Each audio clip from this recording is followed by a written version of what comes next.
All right. Hello, everyone, and welcome to session 4 of season 2 of Rise of the Dark Avatar, a Avatar Legends actual play by Magpie Games.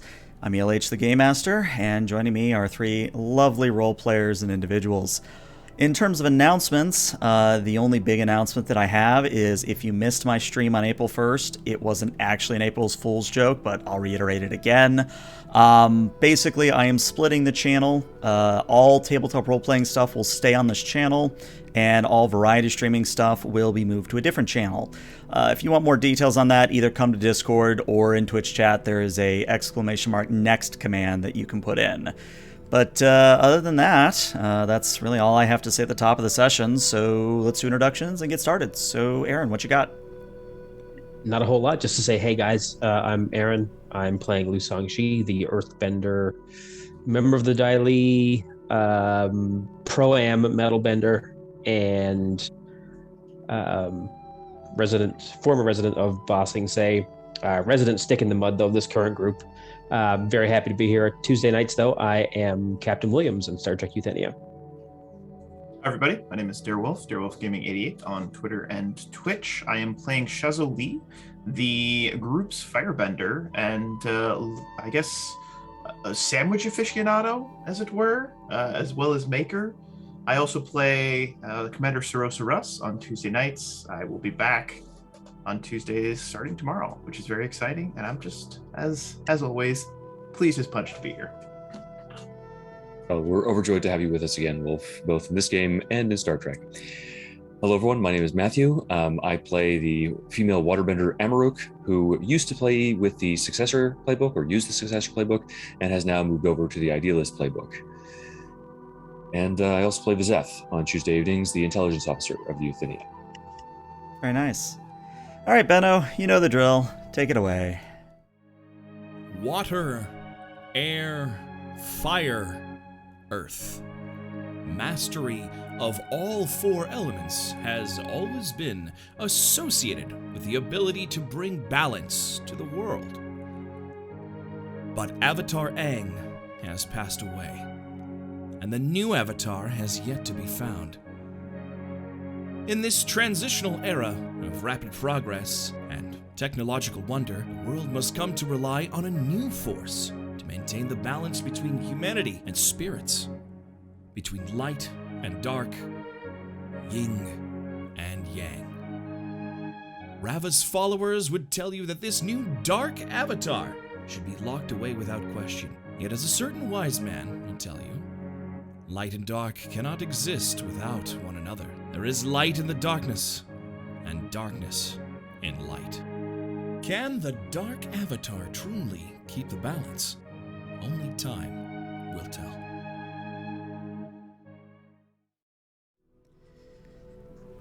All right, so to catch everyone up to speed, since we did have to end last session a little bit early due to internet problems, which hopefully, knock on wood, don't happen again, the Team Dark Avatar had more or less been secluding themselves within a warehouse in the southern part of Republic City as they avoided the attention of the Twin Moon Triad, who they may or may not have royally ticked off the head of the family, head of the Triad, who may or may not be Amaruk's mother, but that's a lot of complicatedness that isn't really germane to the current problem, because the current problem is that apparently the Twin Moon have found Team Dark Avatar and have showed up outside of their warehouse that they've been using as home for a few weeks and are now about to get into a tussle.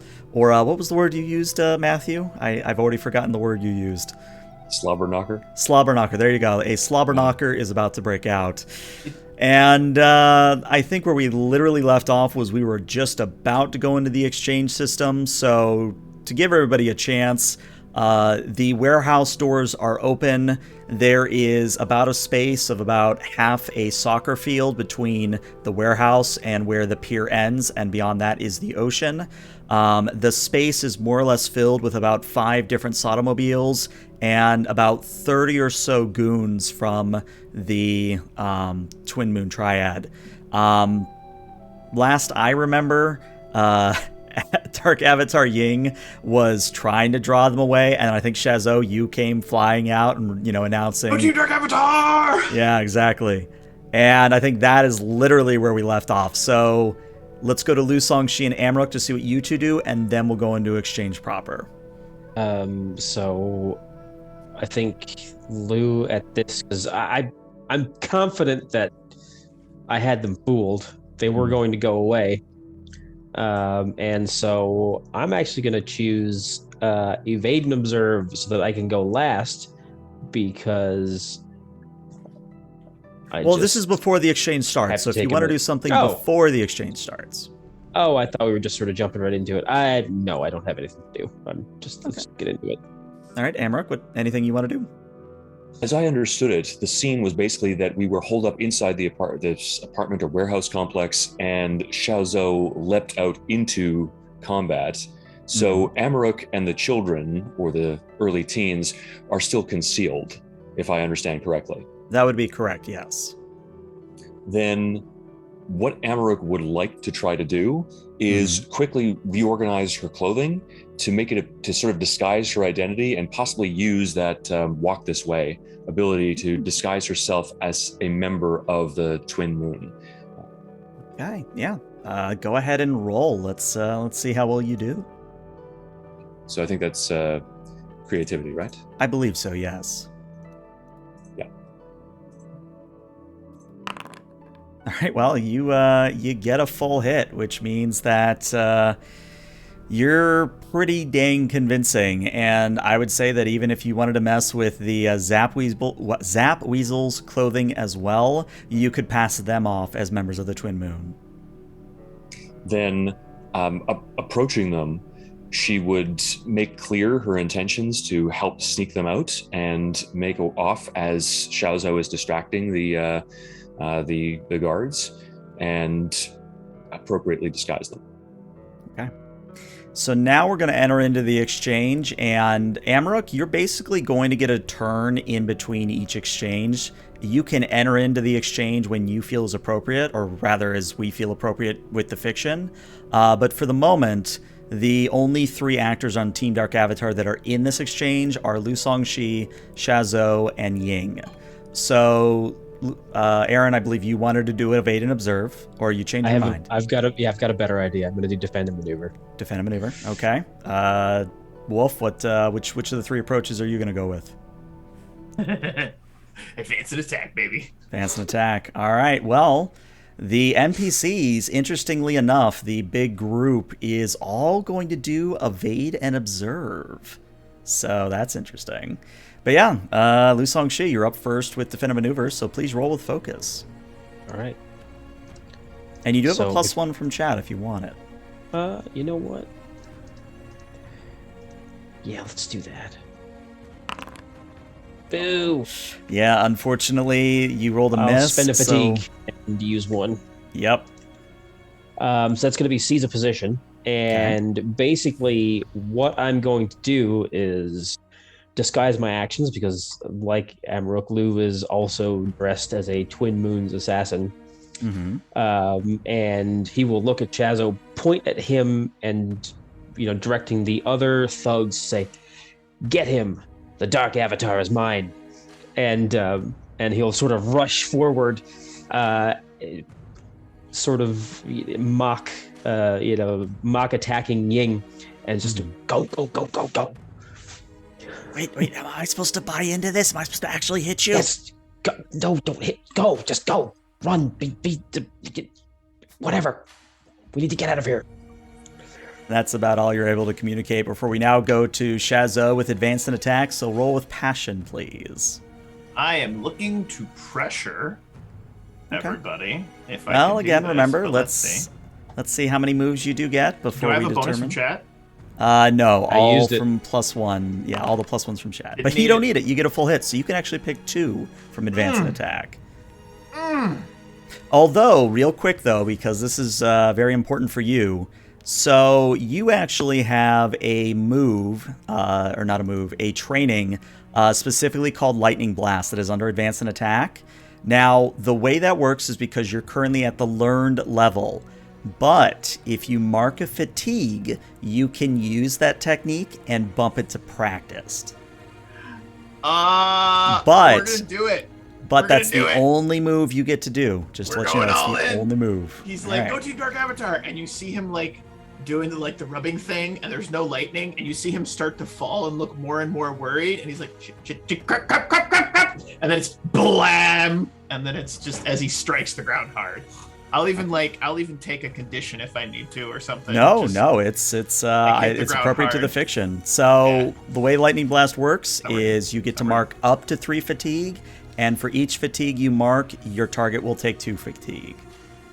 I'm targeting the group. I don't know. So to give you kind of a general area of how I'm going to handle this, we're going to split the group of 30 into 6 groups of 5. Well, one of those groups. I'm sorry, there's 30 of them? Yeah, I did say 30. And you know what? He's like trying to do the lightning thing, and then it doesn't work.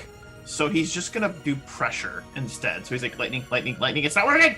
And then he's going to, and then instead just fire blast, normal fire blast. And can I pressure 2 groups, or can I? So that's the thing is, I'm not gonna tell you straight up what their fatigue and conditions and their trackers are like, but I would tell you you have a very good chance using Lightning Blast to take out at least one group, but I'm not going to tell you how much fatigue you're going to have to dump into it. You know what? Fine, we'll Lightning Blast. All right, back to what we were talking about. So fall into the ground. It's not working. It's not working. Oh, right. I'm doing it the wrong way. Pivots it. Lightning Blast. And I'm going to mark 3 fatigue. Actually, you know what? I'm going to mark 4 fatigue. Well, you can only mark up to 3. I'm going 3. I'm going all in. Full whammy. All right. So yeah, as that happens, you lance out with your right hand and a bolt of lightning arcs from you into one of the groups. And because it's, Avatar, nobody actually dies, but we kind of see that comical like show of skeletons for a moment as they get, electrocuted. And then the still smoking and somewhat charred, but still alive, Twin Moon fall to the ground, defeated. So you now have 5 groups remaining, but you've knocked out 1 completely. Shoutout lands on the ground hard, like on his shoulder, still pointing his fingers out, and he looks at them. They're slightly sizzling. Nice. All right. So what that's now going to mean is it is now the NPC's turn. And what that's going to mean is, as I said, they are all going to evade and observe. Specifically, what that's going to mean is they are going to sort of start to bait you out away from the warehouse there, Shazo. They're going to use fire blasts, water bending, bits of earth bending underneath you to destabilize your footing and otherwise sort of corral you towards them. And the way that's going to work is you must mark 1 fatigue, which I believe brings you up to 5 total marked. You're also now considered to be impaired, and you're moved out of reach of allies, which means that you cannot be in the reach of someone else. Cool. So yeah, they were all kind of waiting for you to do something like that. So that is the entire first exchange. We still have 25 people on the board, 25 enemies on the board. And at this point, let's go to Amaruk to see how you're doing, and then we'll start on another exchange kind of thing. So Amaruk, is there anything you'd like to do as part of getting the kids, the Zapweasels, out of there? Yeah, so in order to maintain that facade of being a member of that organization, she's actually going to try to come out of the warehouse along the side so it doesn't seem like she was in there at first. Mm-hmm. And then giving orders to the Zapweasels, she's going to order them to chase after the Dark Avatar while she moves into position closer to the harbor and the major source of water, so that she can possibly become empowered or use that to her advantage later on. Okay. So one quick thing I forgot is that technically Ying is part of the exchange, and I'm literally going to flip a coin for her. On a 1, she is going to run as Lu Songshi requested. On a 2, Lu Songshi might take a punch. Okay, she's going to run. She is indeed going to make a break for it. So the way that's going to work is before we go into the next exchange, everybody has a chance to act. But what we see is the Dark Avatar run off. We see the Zapweasels run off after her. Hoza bounds after Ying as well. Lu Songshi, you're not bounding after Ying quite yet, but you're in the motions of doing so. We'll say about 10. So 2 groups of the Twin Moon are going to move out after the Dark Avatar, which is going to leave 3 groups remaining, or 15 people. Is there anything anyone wants to do before we go into the next exchange?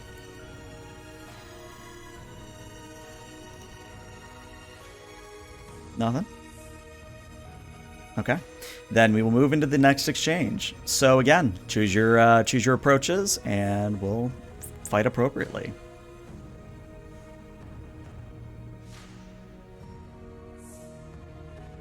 Go with you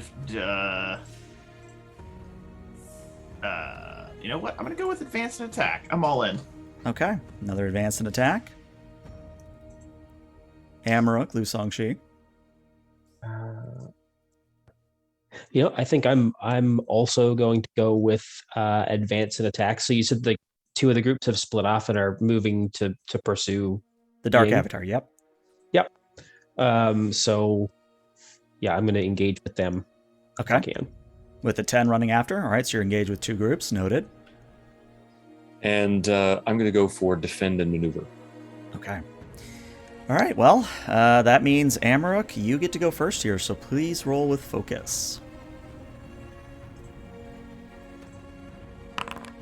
And that's a full hit. So same thing, I will tell you, you can either use 2 basic or master techniques, or if you have a learned technique, you could mark fatigue to use it and bump it up to practiced.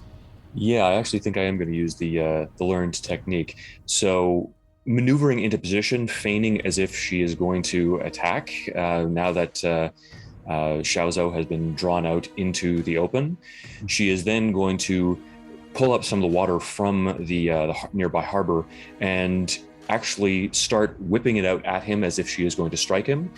But then it kind of takes on this golden hue as it sort of amorphously encircles him. And I'm going to use Refresh to try to heal the lost fatigue.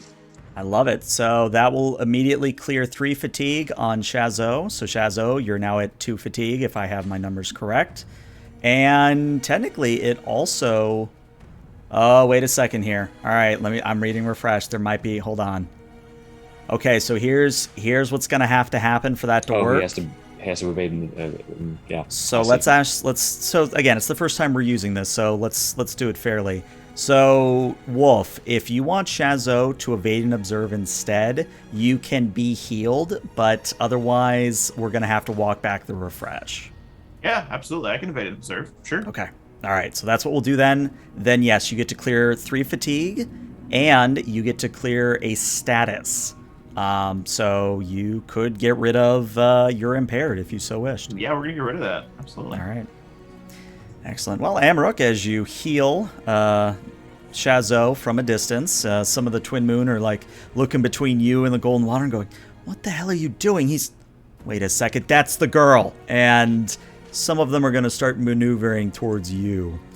But first, technically, Lu Songshi, you get to move advance and attack first before they get to act. So passion, please. Harmony, actually. Okay. Got a move for that? I do. I've got a move from my Pillar playbook, Fighting Like Dancing. So when I advance and attack against a group or a foe who previously defeated me, I can roll with Harmony instead of Passion. Very nice. Very good technique. Very good technique. And so we will... Ah, darn it. I'm still gonna... Can I I'm still gonna mark a fatigue. Yeah, mark a fatigue to use a basic, yeah. Yeah. So that will just be... you know what? That'll be... pressure. Okay. So as you were defining, what that looks like in the fiction, what is the approach you don't want them to use? Advance and attack. Okay. So that'll happen next exchange. But what does that look like in terms of pressure? So are you like bending earth walls? Are you like destabilizing their footing? What does that look like? He's actually relying more on his military background and his skills as a martial artist to basically hinder them. He knows that they want to attack the Avatar, but he's going to force them to focus on him instead. But at this point, he doesn't want to tip his hand that he's a bender of any kind.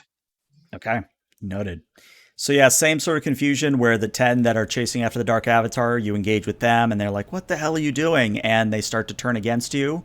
But the ones turning against you and Amarok aren't going to be attacking you this exchange, but next exchange, probably going to happen.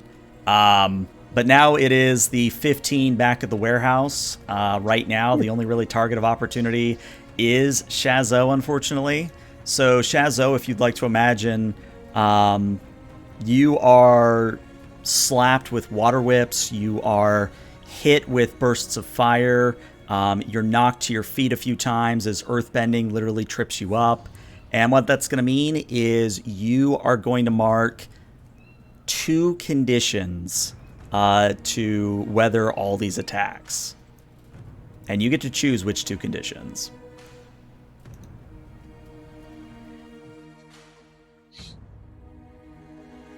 Angry and guilty. Angry and guilty. All right. He's guilty because he feels like he abandoned them, so he's trying to make up for it in this moment. Mm-hmm. But he's also angry because, screw these tryhards. Head of the triad, more like head of the tryhards.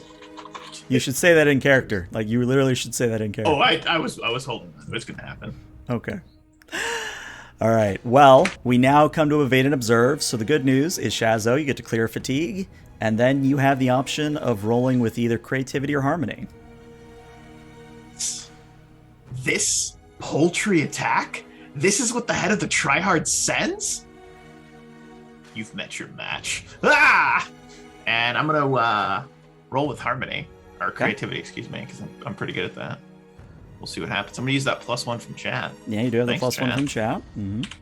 Hate it. I don't hate it. Why isn't that working? Why isn't it putting a 1 in there? Do you have Numlock on? Nope.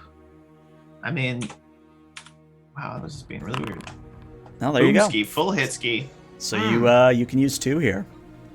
All right, so we are going to commit. So reach center yourself amidst the fray. Shift your balance towards one of your principles. I'm at center, so would I not? You can shift towards either one. Right? Yeah, I'm going to shift towards force because that sounds awesome. And he's also going to hinder one of the groups. So tell me a little bit about what that looks like, and then I'll figure out a status that'll be appropriate. So what it looks like is that crackle, so he recenters himself, wraps off some of the fatigue. He's got like rock wrapped around him. He just breaks it apart and then just kind of does almost a earthbending style stance. He centers himself and you see that crackle of electricity again. And then he just like sends out a couple of bolts that is just zipping over their heads, more just to distract them than actually hit them. But he's letting them know he can still do it. Okay. I'm actually going to say that instead of inflicting a negative status, I'm actually going to give you the favored status. So what that means is you can choose an additional basic or master technique next exchange, even if you roll a miss. So keep that in mind. Sassy. That is sassy. I like it. All right. All right. So we now come to the end of the exchange. Dark Avatar Ying still going. Zapweasel's still going. At this point, it is just the remaining Twin Moon engaged with all of you. But, as is appropriate, you all have a chance to do something outside of the exchange before we move into the next one. So is there anything you guys want to do before we do the next exchange? Tell Fazappo to follow the Zapweasels and get off his shoulder because things are about to get heated. Okay. And Fazappo looks at him and says, and they have a small argument. That's all. Okay. I'd like to, if possible, GM, and I'll defer to your divine grace for arbitration here, but it seems like Ying has once again run off and left Hosa. No, Hosa's running off with her. Okay, Hosa's running off with her. Okay, cool. Unless you'd rather Hosa stay for some reason. Well, if Hosa had been left behind, I forgot they were doing laps together. I was going to just like call Hosa because we've sort of gotten close now in the past, few weeks going out and have a few treats here and there. Maybe. Tell you what, let's do it this way. Roll me a Okay. roll me a 2d6, and if you Okay. roll a hit or a full hit, you may get Hose's attention. All right.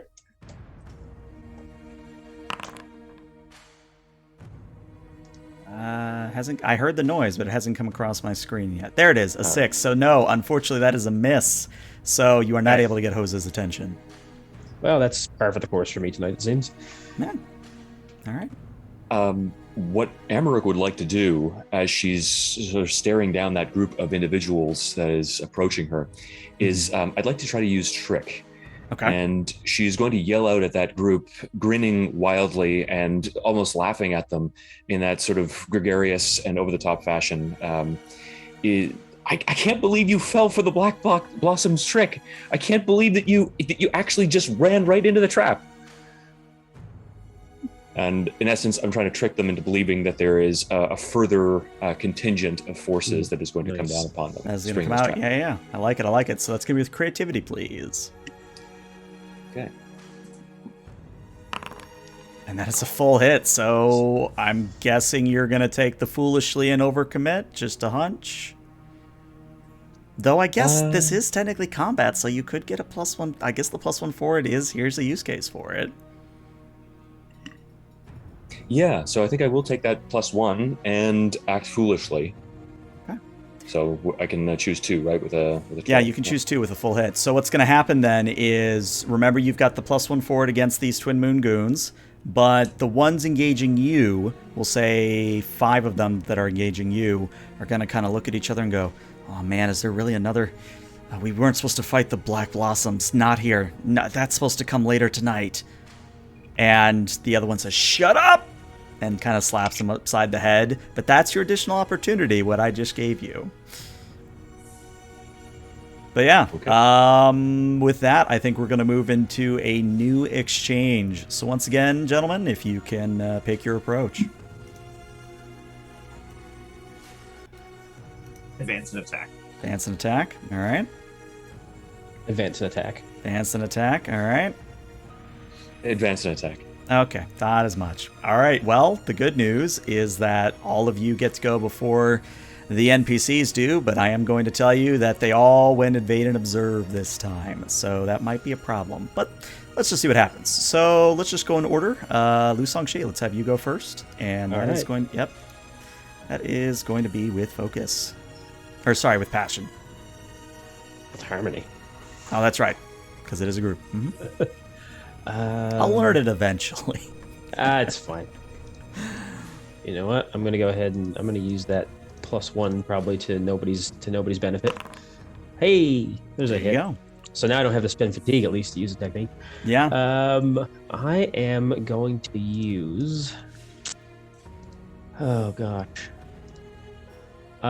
You know what? I'm going to use strike. Okay. Basic strike. And- Okay. Yep, and force them to mark a condition. Okay, so in order to force them to mark a condition, you yourself have to mark a fatigue. I will do that. Okay. So let's see, what condition do we want to give them? Well, I guess it doesn't matter, they're NPCs. So you may be earthbend underneath of them, but unlike the sort of rocky pushing up out of the ground like pillars, maybe it's something where you literally just sort of bend like a disc flipping up underneath of them so that they fall forward a little bit and the back comes up and hits them in the rear of the head. And they're going to be understandably angry at that and otherwise a little bit beaten up is what I would tell you.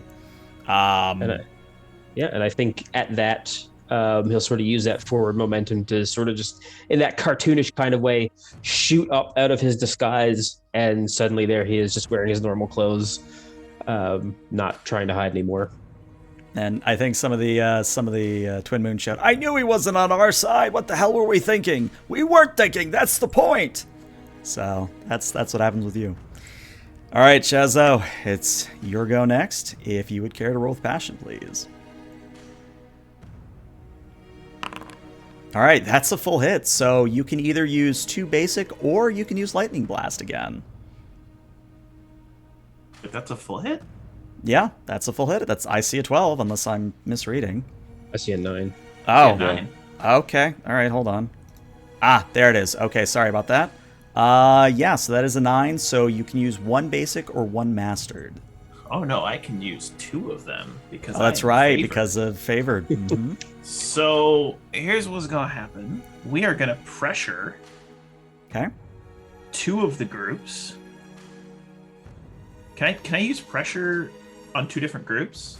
It's kind of amorphous, but yeah, you can use it on the 10 that are coming after you. Okay, I want to use pressure on the 10 that are coming after me.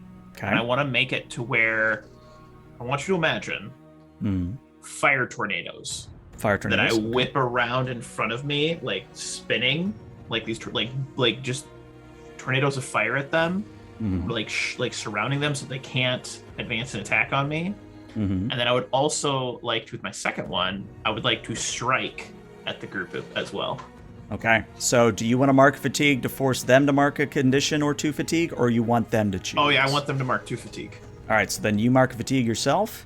And yeah, those fire tornadoes whip around, and some of the twin moon fire tornadoes stop them, and then you see Shazo like reach out and do this, and then the tornadoes come like arcing up and then like collapse it on themselves. Cool, I love it. All right, so that is your go. We now go to Amaruk. You've got 5 coming after you, and again, roll with passion. The bonus of +1. Yes, you're +1. All right, good thing you had it. Good thing you had it. Indeed. I'm not actually going to attack that group. What I'd like to use is break. Okay. How many of the Satomobiles are there actually? There are, let's say, 6 of them to keep it consistent with how many there's here. So there were 5 to each car.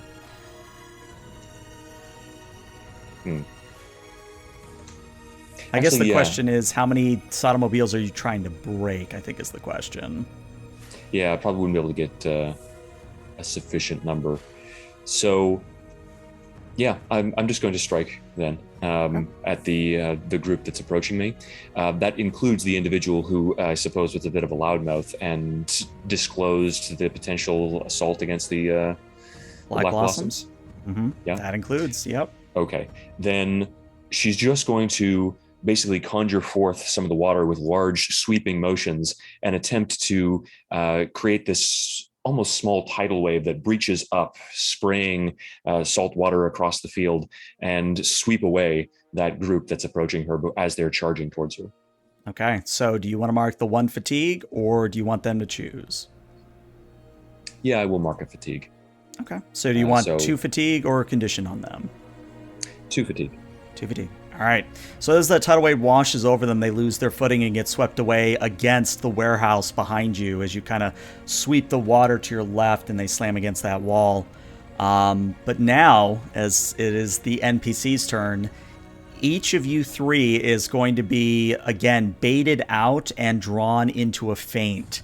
And the way that looks is for Lu Songshi, as you're using the momentum to spring forward and spring up, they actually sort of hinder your progress on the downswing and sort of destabilize you a little bit. So you are going to take... Where is I just had? Here it is. So you are going to mark 1 fatigue. You're impaired. You're out of reach of allies. Shazo, same sort of thing happens, but instead what some of the firebenders of the Twin Moon are going to do is they're going to create their own fire tornadoes. Obviously not as impressive as yours, but you know, they saw something working and they're going to try it.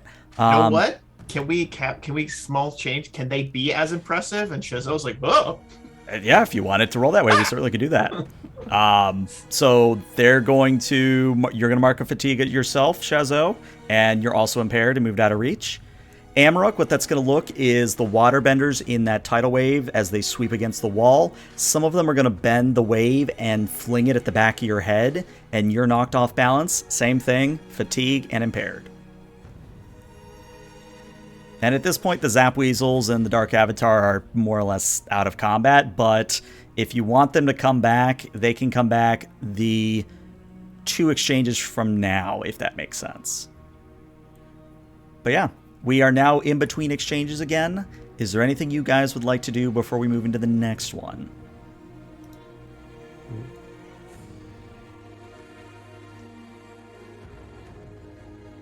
Cry. Cry is a free action. You may do that.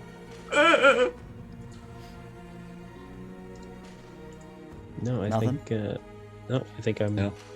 Okay. I'm good to go. Then exchanges shall continue. Gentlemen, what approaches are we taking? Let's see. Evade and observe. Okay.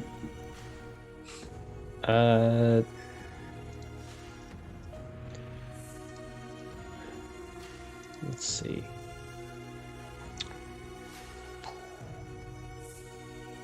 Yeah, I think evade and observe. Evade and observe. Okay. Exactly what I was going to do as well. So evade and observe. Okay, everybody's evading and observing, which is interesting because the NPCs are actually all going to be using advanced in attack. So Except the ones I hit. yeah, except the ones you hit. So what that's going to mean then is for Lusong, Shi, and Amarok, you're going to take a little bit of firebending, a little bit of water bending, and a little bit of earth bending, and each of you are going to take 2 fatigue and a condition. So you get to choose which condition you take, but each of you is taking a condition. And then when it comes to Shoutout, the group that you basically nullified advance and attack, they are just going to defend a maneuver, and they are actually just going to use retaliate because they were expecting you to open up with another lightning blast. So they just kind of go into a little bit of a defensive posture and kind of eye you warily.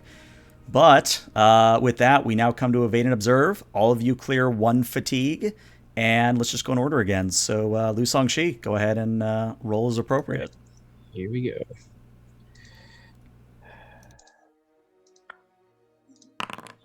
And that's a 9, so you get 1 basic or a mastered. And I think,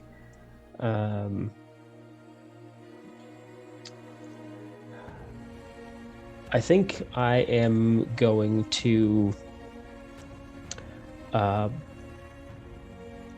bolster, and I'm going to bolster Amarok to remove her impaired status if I can, by as the sort of water is lashing at her. Just Lou will just erect a wall of stone between her and the attackers, not meant to stop it forever, but just enough for her to catch her breath and get back into it. Sure, I would allow that. So yeah, Amarok, if you want to clear your impaired, you're good. All right, Shoutout with same thing, clear a fatigue, and then let's do creativity or harmony, whichever you'd prefer. Same thing, basic or mastered with an 8. I'm going to do a bolster on Amarok as well. Okay. And I would like to give her the empowered condition. Ooh, okay. Well, let's hear your And argument what I'm for going to empowered. do is I am going to electrify the water she is wielding, so that if she decides to start chucking it at people, she's got some like lightning water. Lightning water. It's silly, but I'll let it happen. Sure. Yes! So Let's get weird. what I'm going to say then is, yeah, I'll give you the empowered status, Amarok. I think that's appropriate. Amarok, we gotta try something new. It's kind of crazy. Don't touch the water. Everything you do is crazy. Whee! Fazappo on his shoulder. Oh, Lord. All right. Well, Amarok, it's now your turn. You get to clear fatigue and creativity or harmony, whichever you prefer. Creativity. All right. And do I still have that +1, or is it only once? It was per turn? only a +1 forward. It wasn't a +1 ongoing, so that +1 has since gone away. But you don't need it. You get a full hit, so you get 2. Yeah, I think she's going to kind of bound off that earth wall that has been erected by her side. She doesn't seem to be at all hindered by the sodden clothing that's sort of weighing her down slightly. She's unstraps that baton from her belt and begins closing slightly on the waterbenders to actually engage them physically. But as she's moving, she, now feeling a little bit more confident in that refresh maneuver, is going to actually reciprocate the kindness of her fellows and try, seeing that Lou is, I guess, feeling a little bit worse for things. She's going to reach out and try to use the water that's been sprayed out all over the ground and the sodden conditions to try to restore him. All right. Well, the good news is he did indeed use evade and observe, so that would be your one practice technique. So again, what that means for you, Lu Songshi, is you are going to clear. Well, here's the thing: you can either clear 3 fatigue or 2 conditions, and you can clear impaired. I'm going to clear 2 conditions. Yeah, I'm going to clear my... I'll clear impaired and the angry condition that I got from the last exchange. Okay. So I'd like to add a little bit of flavor here, if you'll let me, Matthew, where one hand is conducting that baton and is ministrating the water that is healing Lu Songshi. Above your other hand, above the palm, is that electrified water that you have been given by Shoutout. So you're kind of like conducting on your left and holding an orb in your right, if you will. At least that's how I'm imagining it. Apple, this is going to sound weird, but Amarok looks so cool right now. If Zappo's just like... At this point, what's going to happen is I think the enemies engaged with you are going to start to question whether or not this engagement is worth it. So they're going to start trying to back off and try to get back into the Sodomobiles.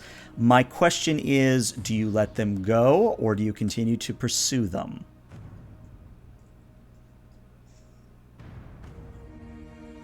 They look like they're retreating. They do look like they're retreating. Like, they maybe fire a few fire blasts or throw a little bit of water as they retreat towards the cars, but they're not running with their backs turned, if that makes any sense. So what you're telling me is we have a chance to escape. Yes. Okay, I don't take it. I advance an attack. Okay. I had a feeling. I wonder if it may be possible between the combat rounds if Amaruk could assess the situation. Sure, go for it. And that's, creativity or? I believe it's creativity. Let me double check. Yeah, it's creativity. That's right. You try hard, mooks. That's what happens when you mess with Team Dark Avatar. All right. Let's see. A 7. You get to ask one question.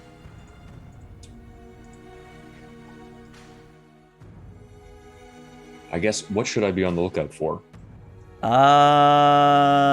That's a good question. Let us say that what you should be on the lookout for is the fact that the group leaving you, that loudmouth from earlier, he's lagging behind.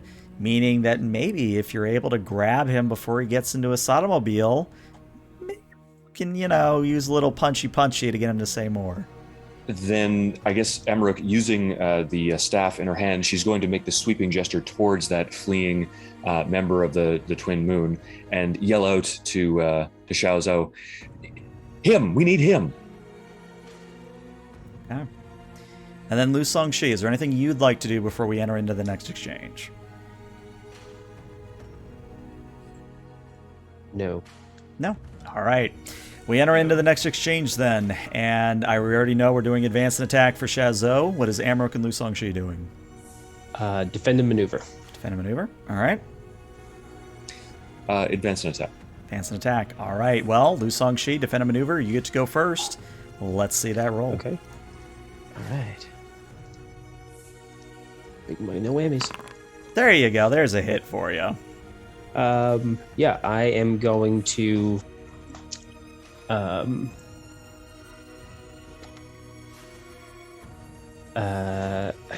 going to seize a position. Okay. What are you seizing in particular? Where are you moving?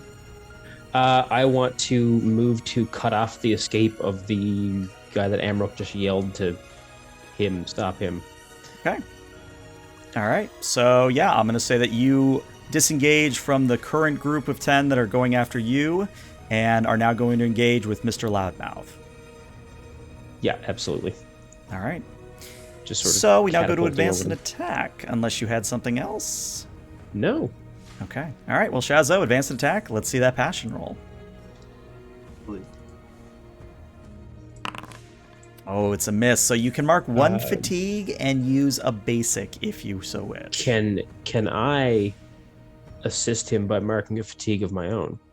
If I remember how it works correctly, you cannot assist on approach rolls. Oh, that's right.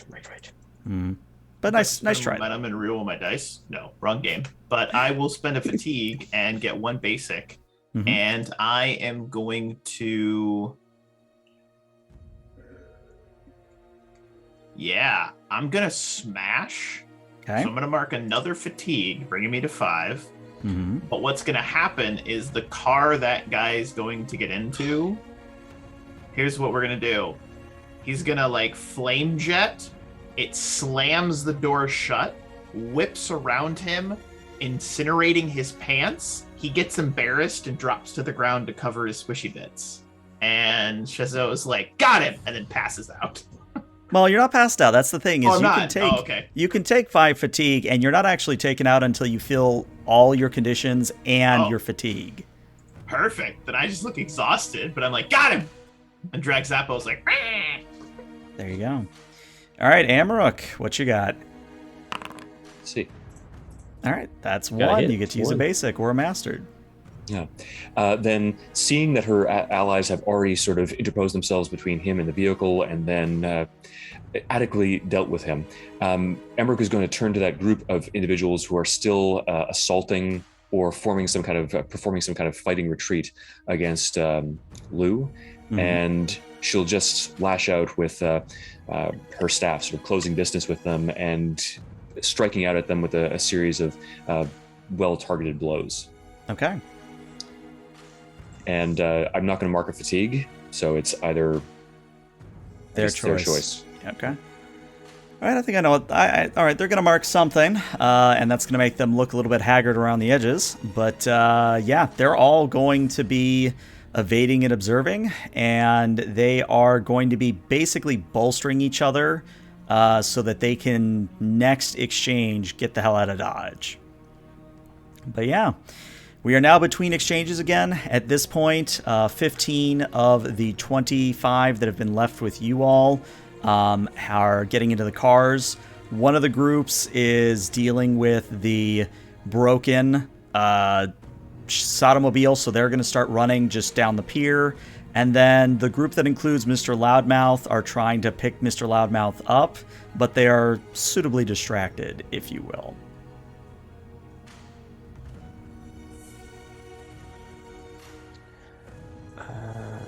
Evade, observe. Well, remember, we're outside of the exchange at the moment, so you can do a basic move of some kind. Yeah, I'd like to intimidate.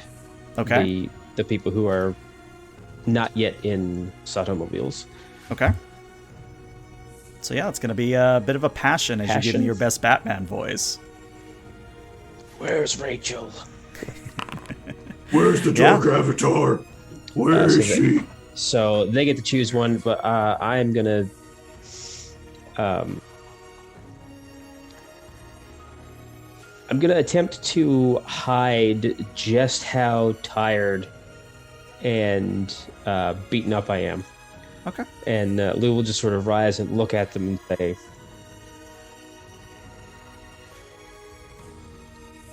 "Your friends are leaving you behind. I'd suggest you run that way, because you aren't going to get me." And I think they're going to run to escape. As those that get into Sotomobiles and able to start up the cars, they drive off in a very haphazard fashion. But the other 10, or about 5, well, let me do numbers here. So there's 10 with you. 5 of them get into the Mobile, drive off. The other 5 start running the direction you approach. Yep, that'll work. So 10 have left the battlefield. I can't believe that worked. And yeah, Shazo, Amaruk, you want to do something similar or something different before we go into another exchange?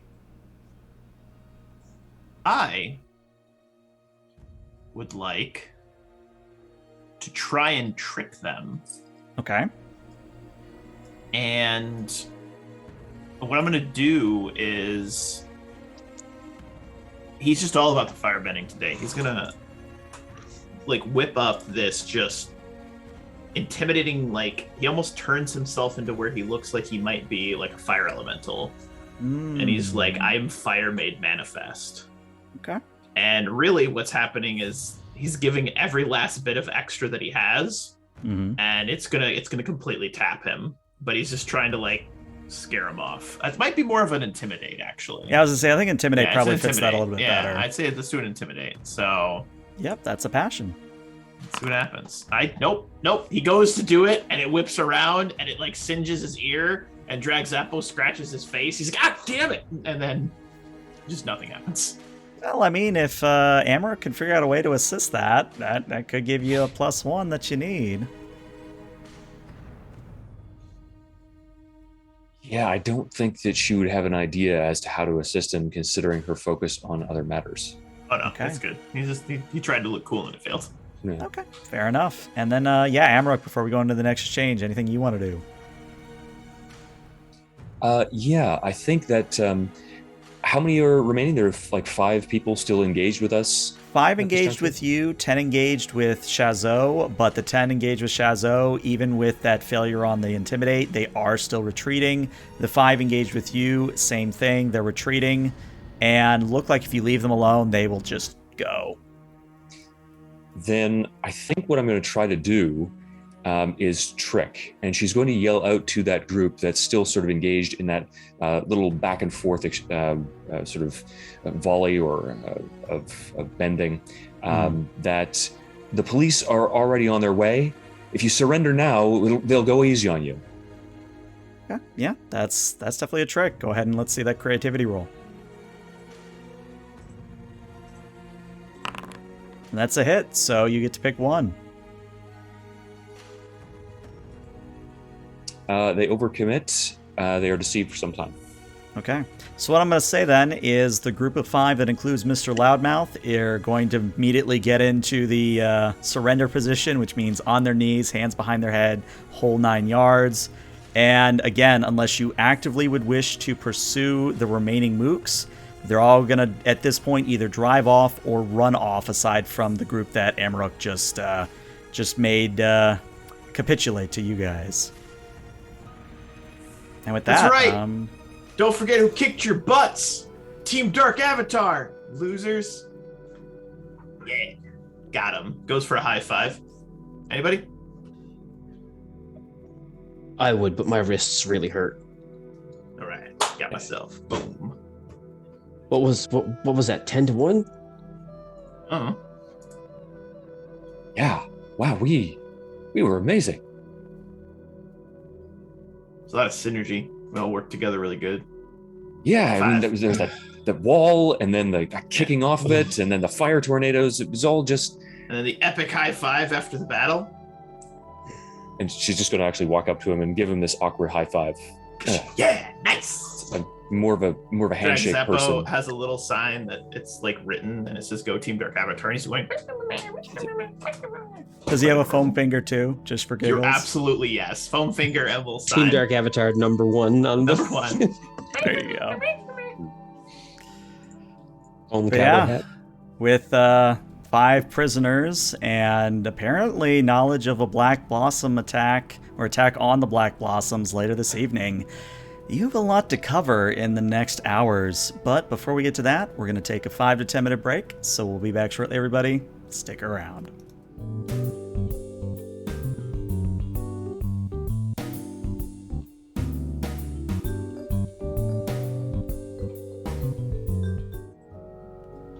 All right, and welcome back to part 2 of session 4 of season 2 of Dark Avatar. If you're just joining us or you skip past the combat section, basically Team Dark Avatar fended off a attack from the Twin Moon Triad and are now dealing with several prisoners, including one Loudmouth, who made the insinuation that the Black Blossoms might get attacked later in the evening. So we resume maybe about 5 minutes after you've all had time to catch your breath and tie up or otherwise restrain your 5 prisoners from the Triad. And at this point, the floor is open to really whoever wants to take it.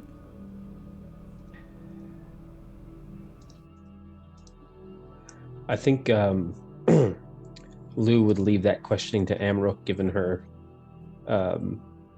close connection with the leader of the Black Blossom triad, and so he's going to try to catch his breath. Kazo will do much of the same, but Fazappo, now dressed in a policeman's uniform, is marching menacingly in front of them as Amarok approaches, twirling a tiny little baton. Or like a little phone book. Yeah. And I think Amarok is just going to come up short, stare down at Fazappo. Where did you get that? Has Shaozo been buying you more of those outfits? How many gold pieces has he wasted on that? Zappo, or Drag Zappo, looks very, very embarrassed and very sheepish. Looks down at his little phone book, puts his little baton on his little side, and then zips away. And she's just going to yell after him, I don't blame you. It's not your fault that your father just doesn't have any kind of financial sense. Okay, yeah. I understand what it's like to have a bad parent. Oh, that's going really dark there. Okay. All right, good, yeah. And so then she's going to turn back to the two men who are just waiting over there. Are you going to just stand there, or aren't you like one of the Dai Li famed for interrogating people with your horrible, mentally perverse brainwashing techniques? And hopefully the people behind me are starting to sweat a little bit. Just a little. So are you going to like hypnotize them? Is there like the lamp thing that you do where you take control of their minds with a spinning flame, or? And I think, sensing what Amarok is trying to do, Lou will just sort of hold his hands up, shoulder width apart, and bits of masonry and stones from the floor will just fly up and sort of cover his hands in that same kind of Dai Li, like metal or stone glove style. And he just sort of walks towards Amarok, sort of flexing his fingers, and you can hear the stones sort of grinding. Mm-hmm. He leans in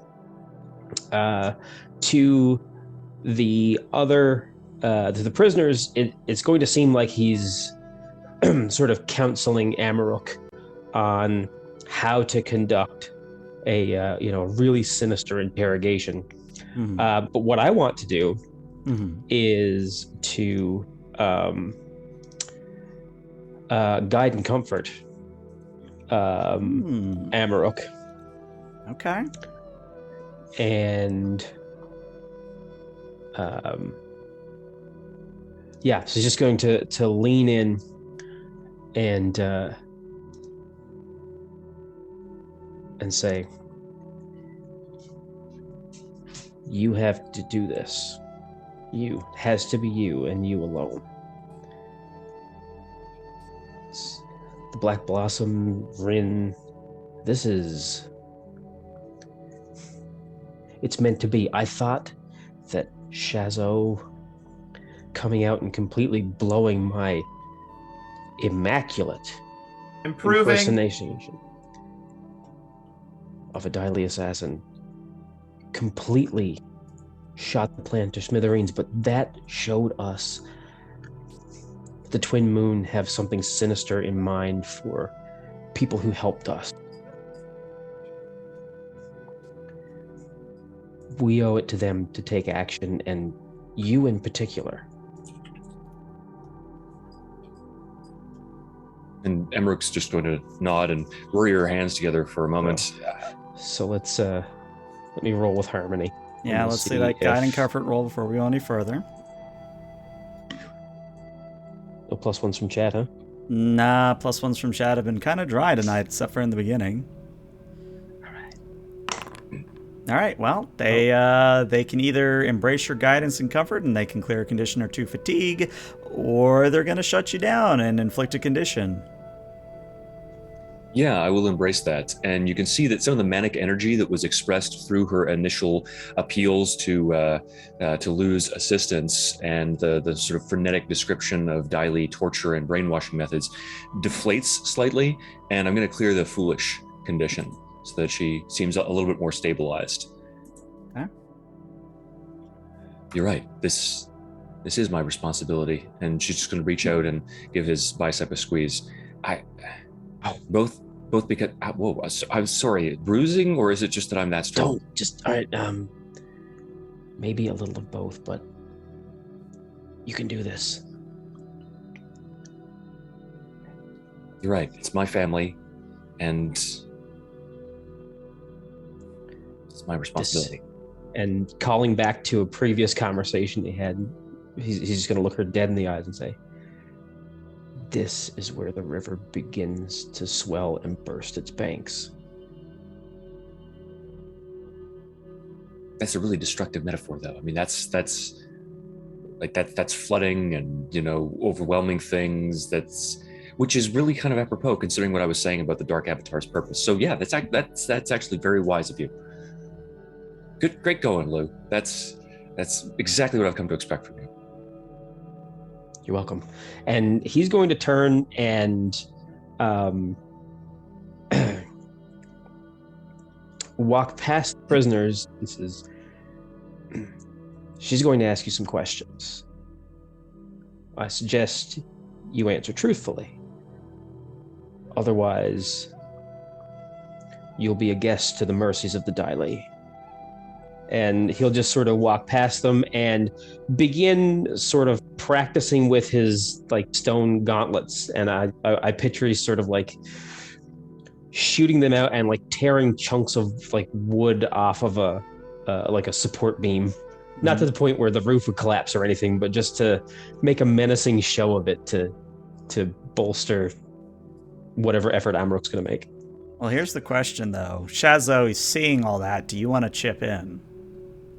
Shazo is currently in the process of looking through imagine it being like a department store style magazine of tiny little dragon squirrel outfits, and you see him just circling ones that he likes.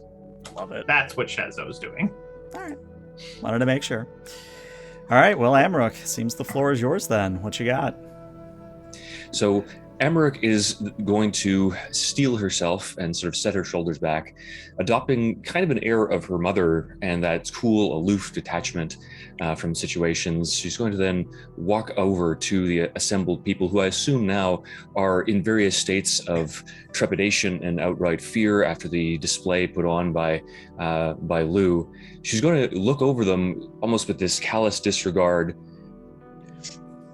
and then sigh and kneel down on the ground in front of them and look over each of them and just say, "You know my mother. You know what she would do to you if you were from the Black Blossom Triad and she had you right here. I don't want to do that to you. I don't want to hurt you or anyone. And you're all going to jail." There's almost like a collective release of air as they all relax just a little bit. Not a whole lot, but just a little bit. You're all going to go to jail. That's what's going to happen. They tense back up now.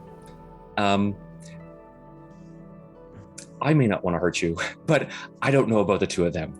So why don't you tell me what you know, and you won't have to, I don't know, deal with the crazy firebender who, created those weird tornadoes, or, the Daili member. And I think there's a hushed conversation between them. We're like, should we tell her? I don't know if we should tell her. Well, I mean, you see that way that firebender's looking at small clothes? Is he gonna turn us into dust and then make ashen figurines and put the small clothes on us? Oh, he has this weird fixation with toys. It's the creepiest thing. They all look very warily at Shazo, still looking through the catalog, and they're like, I feel like he should just look up at them for a second. So catalog slowly spins. You see him with a giant Sharpie just slowly.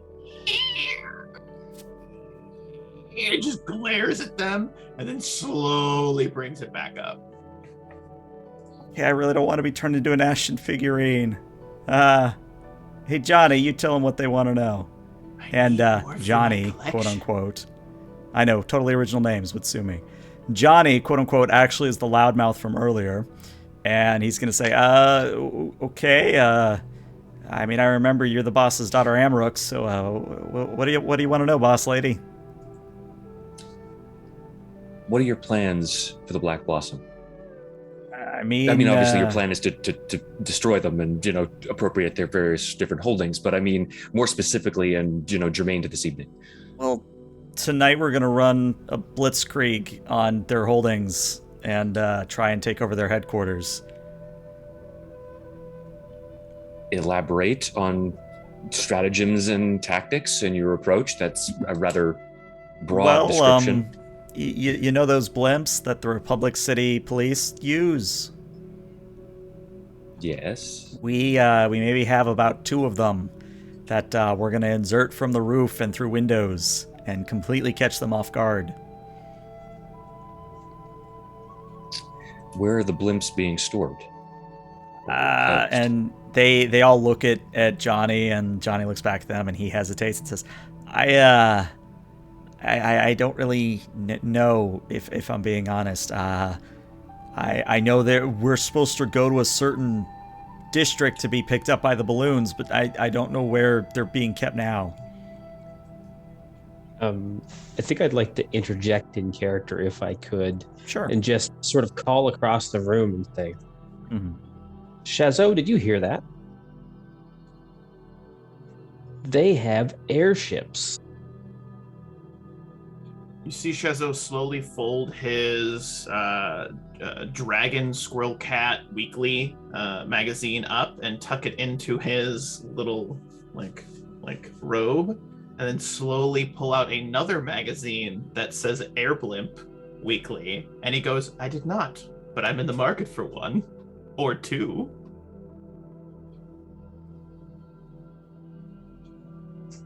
Right.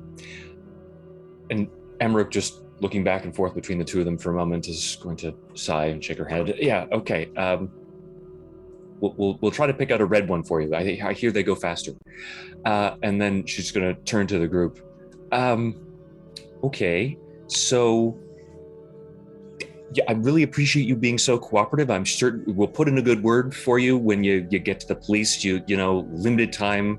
I'm sure it'll be not significant. Anyways, yeah, where are you supposed to go?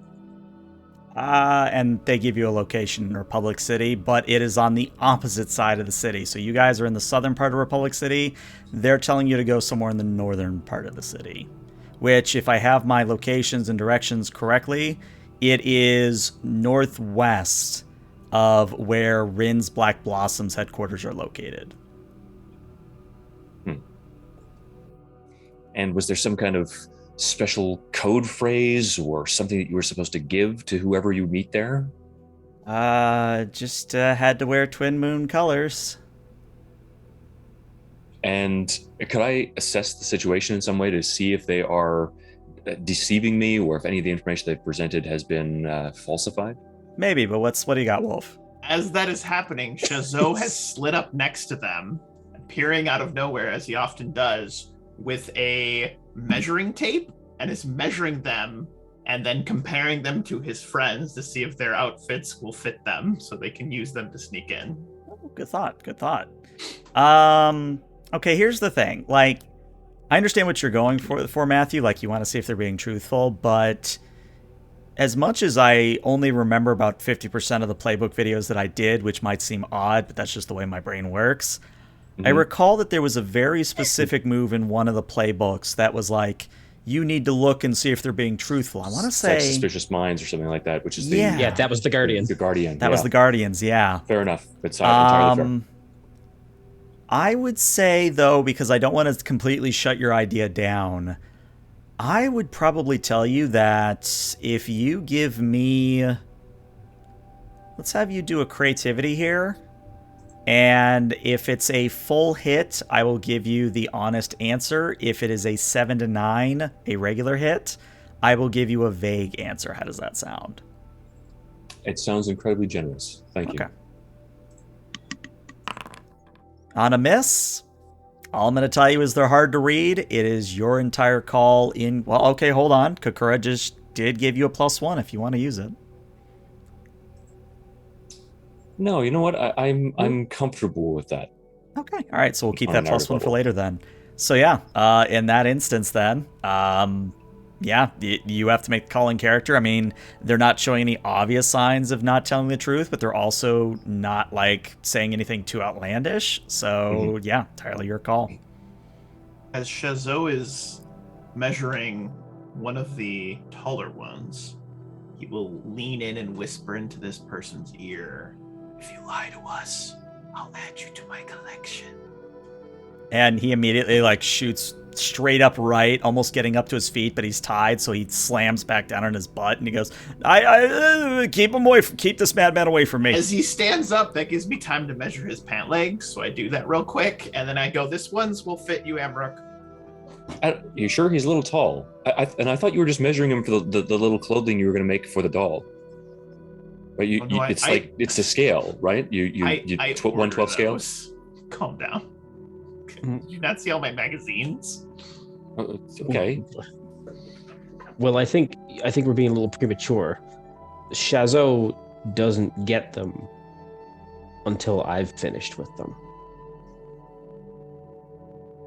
But there's so little left. Well, that really depends on them. And I think Lou at this point will come around to the front of them and sort of sit cross-legged next to Amarok and look at them. He just sort of absently regards his hand, picks a spare chip of stone off his gauntlet, and just... Well, what do you have to tell me? And you can see they're sweating bullets. Like they're obviously afraid of you, and between you and Shoutout, they don't know who to look at in, kind of that which insane man do they not look at kind of situations. But I think one of them eventually says, okay, I admit it. I don't remember my mother's birthday, and I haven't remembered for the past 4 years, and I think she hates me as a son, and I think my sister, it's my fault she ran away, and he just keeps going. And I think Lou will just sort of sit there and just sort of nod, and at the end pats him on his knee and says, "Good, now that wasn't so hard, was it? You see, and I have now... a fear of rejection, and he just starts to hyperventilate." All right. Now, he's told me something about himself, and that's good. That's good. Fear is an excellent motivator. It's pure. It cuts through all other emotions to the one place that we want to get to. And that's the truth. So I'm going to ask, and he sort of mimes doing like eeny, meeny, miny, mo. I'd like to make a narrative declaration that the one that just went on and on was not the big mouth. Okay. And he'll just sort of point to him and say, "You. Tell me something about your meeting place." Well, it's, and he kind of looks at the others and then looks at you, then looks at Shoutout. It's actually an old storage unit for Future Industries, if you'll believe it. We kind of bought her, the boss lady bought it from Future Industries months ago, thinking it was just a good business deal. I'd like to roll with passion to intimidate him. Okay. And I am going to use the +1 from chat. Using +1 from chat. All right, I'll mark that down. And it's a good thing you did, because there's your harmony. And as as he's listening, suddenly his hand shoots out, and the stone glove just flies off, and there's a fly just absently sort of just like doing those lazy like fly circles. Mm-hmm. And the glove just snatches it and comes back, and he just... All right, An so old warehouse for future industries. How stupid do you think I am? Well, you since you did get a 10 plus, you get to pick one from the list of intimidate they don't do, and then I pick from the 3 that remain. Okay. They don't attack me. Okay. So, Johnny, I really need to get an Asiatic name generator because my names are way too American. I'll try to do better about that in the future. But Johnny, as we'll just keep calling him, Johnny kind of hesitates again and says, No, I mean, look, I'm being honest. Varric actually is in the city. Go ask Varric. He'll tell you that, yeah, he sold the warehouses because he wasn't using them anymore. Why would I ask Varric anything when I have you right here? I don't know. Varric's a crazy genius, man. I'm just a mook. I mean, Varric kind of knows. Or is it Varric? I never remember if it's Varric or Varric. Whatever. Close enough. For our purposes, it's Varric. Maybe he's mispronouncing it too. We don't know. Yeah, we don't know. Maybe he's only ever read the name. This is true. He says, all right, so there's nothing. If we go there dressed in Dai colors, no, in Twin Moon colors, we'll be absolutely fine. Yeah. There shouldn't be any issue. I mean, if you're with the Dark Avatar, she might have problems, with the whole disguise thing. But the 3 of you, sure. And I think Emmerich just interjects, poking her head into the situation. Is she gonna have trouble because she's 300 pounds of pure muscle? I wouldn't say 300 pounds, but yeah, man, she's jacked. Okay, 250. No, she's. I envy that woman. I legit want to know what her workout routine is. Involves a lot of running. It's surprising. It's almost all calisthenics. It makes no sense. Maybe it's an Avatar thing. Avatar thing. So, leave your vestments. Walk yourself to the nearest Republic City police station and turn yourselves in.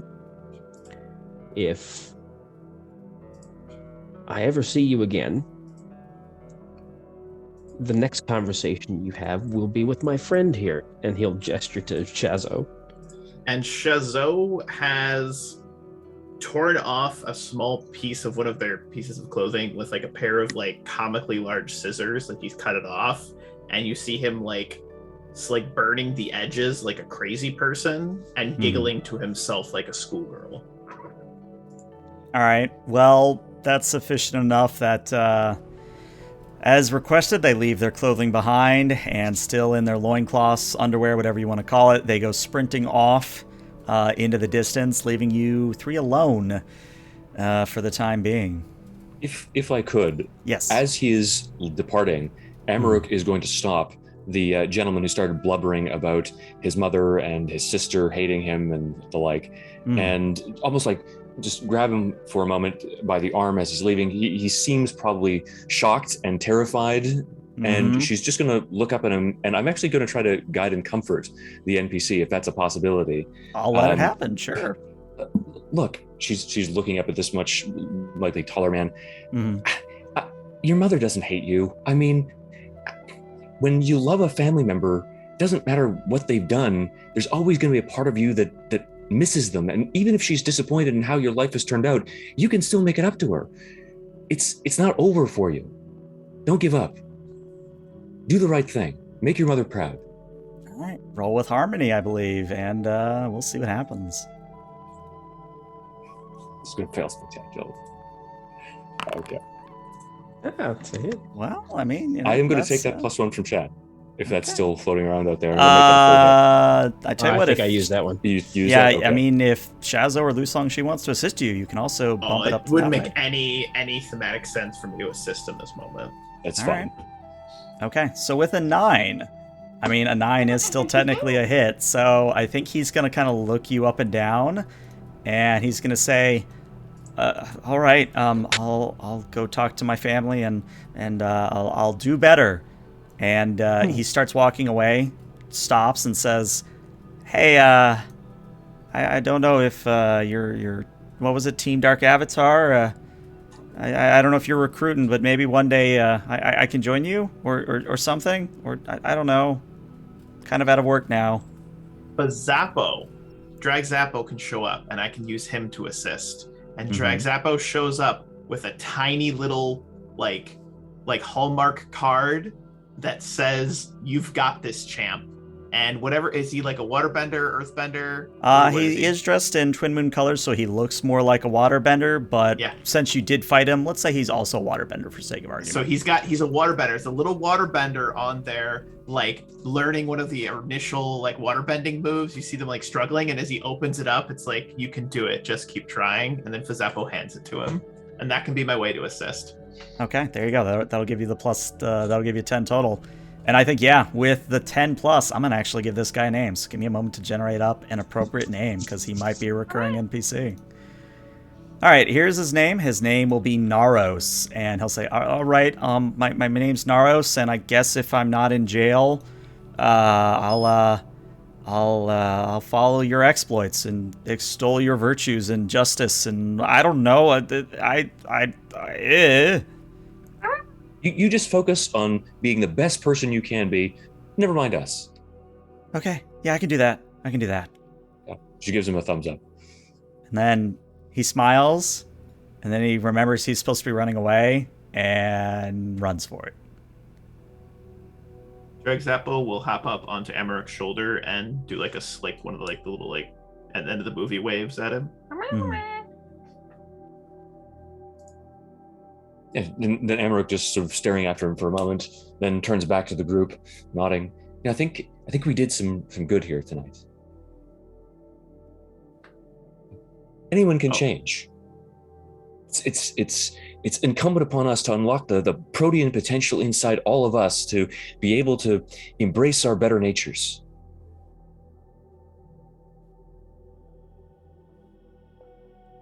Maybe so. We may have an opportunity to do more good if we can somehow outflank this attack on the Black Blossom. And then suddenly Lou becomes aware that he's still got the stone gloves on, and just almost like with a shudder, as if he doesn't enjoy it, just rubs his hands clean. Amarok, I totally hear what you're saying, and I don't want to downplay any of the good stuff you've just provided to us. Those beautiful words of wisdom, as always, truly appreciate it. But I think we're missing the most important part, is that we could get a fleet of airships. And and Shazo just starts wigging out about how he's going to have a fleet, starts giving it a name, the Dark Avatar Air Force. It's going to be fantastic. I think 2 ships are just 2 ships. I think 3 is a flotilla, and more than 3 is a fleet. Shazo is just like saying names. He can't hear me. He's not paying attention. He's gonna say like Admiral Amarok. It rhymes. It's great. It's perfect. That's alliteration. Yeah, thank you. Yes, that's completely different poetic devices.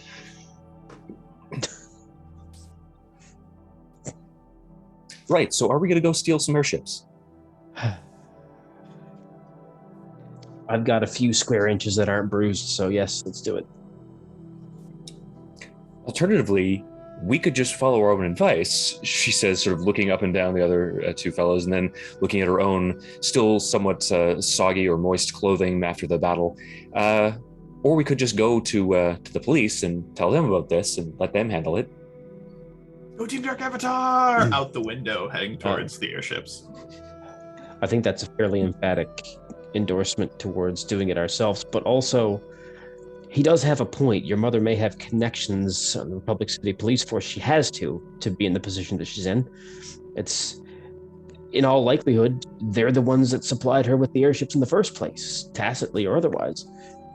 Well, they probably just allowed for the transfer from Varric. I mean, from what I know, he's quite the businessman.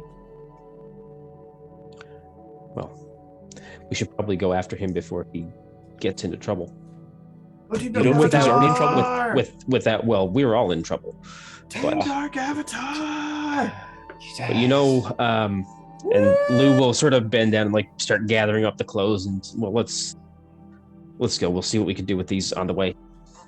And Amarok will just follow him out. All right. So, it's at this point that there's a few ways you can go about this meeting, and I want to make sure we're all on the same page when it comes to it. So, if I understand correctly, your intention is right now to dress up like Twin Moon, use Amaruk's move to actually disguise yourself and pass as Twin Moon, and then just get into the airship and fly away? I mean, I've also got the out of uniform skill, which will help me to disguise myself. Mm-hmm. Yeah, so I think what we would try to do first is use Amaruk's move, and if that fails, we go with the plan of Han Solo and Luke Skywalker from A New Hope. That's one way of using putting it. his disguise, I suppose. All right.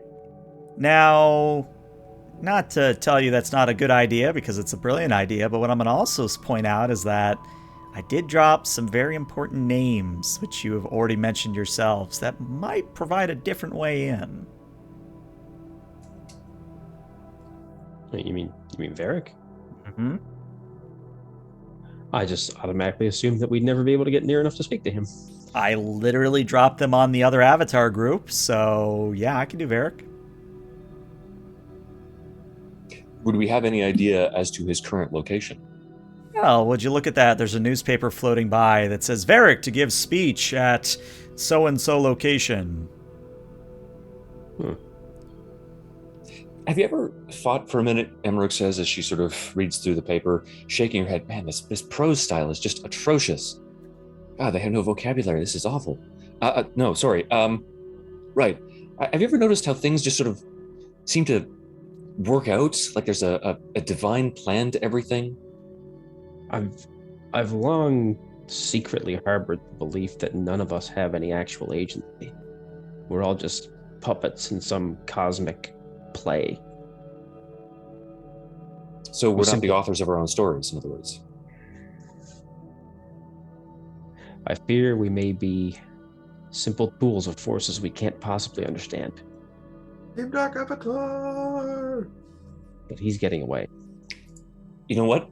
I can't agree with that philosophy, because if anything tells me that just pure random meaningless chaos governs this entire universe, it's Shoutout. It is reassuring. Down the street, if I may, Game Master, you see Shoutout and Ying on top of Hosa, and then you see Drag Zappo with two foam #1 Team Dark avatars. Just. It's actually a really good way to introduce Ying back into the scene, so you'll catch up Ying, assumedly. Gotcha. All right. So yeah, now that I've put the little earworm in your ear, where do you want to go from here? Let's go to Cold Stone Steve's Ice Cream. Where Varric is launching a new franchise, we'll say. Yeah, there you go. All right. So, what was the name you gave it again? Something Stone?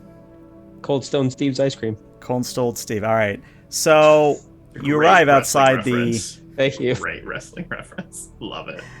You arrive outside the creamery, where there's actually quite a sizable crowd of not just reporters, but people eager to sample the new ice cream. And lo and behold, Varric is indeed out front giving a speech. And you kind of enter into the speech from the back. And Varric goes... What if it's the first fully automated ice cream shop, like the beginning of a franchise? Like it's got this weird Rube Goldberg device that just dispenses that ice would be cream to Varric, people. yeah.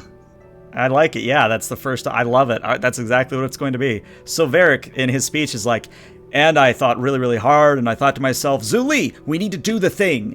And Zuli looked at me and she said, well, sir, you need to do one of your famous thinking maneuvers. And damn was she right. So I immediately had one of my thinking sessions and it came to me. What can we do? We can automate the ice cream. Because when you automate the ice cream, you automate the society. And I give you, ladies and gentlemen, Zuli, do the thing. And Zuli sighs, pulls like a curtain down, and the Rube Goldberg machine that is the creamery is revealed to the press.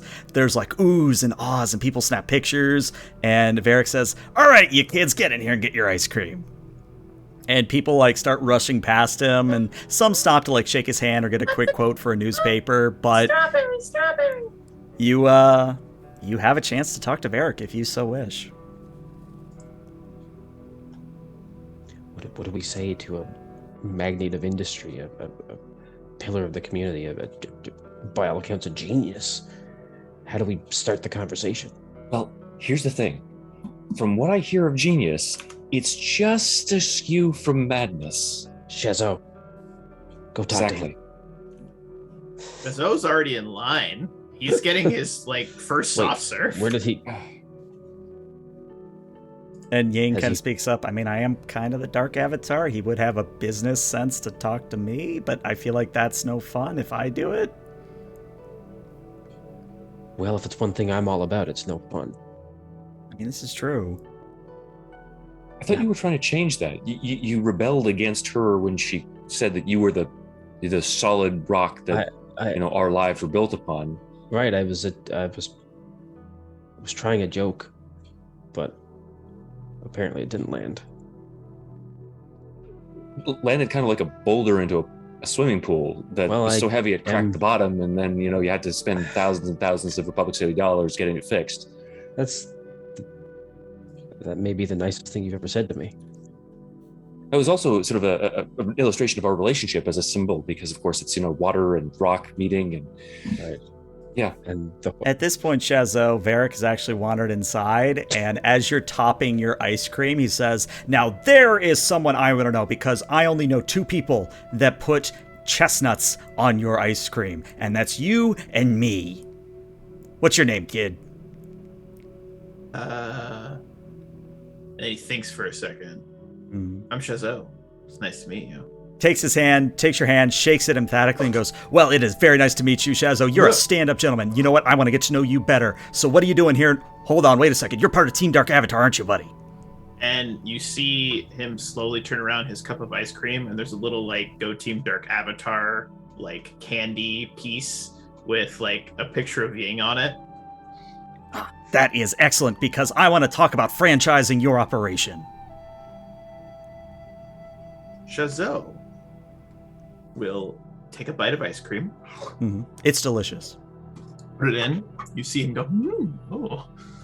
And then he will slowly sit it down. And he'll bring out a pair of comically large reading glasses and put them on.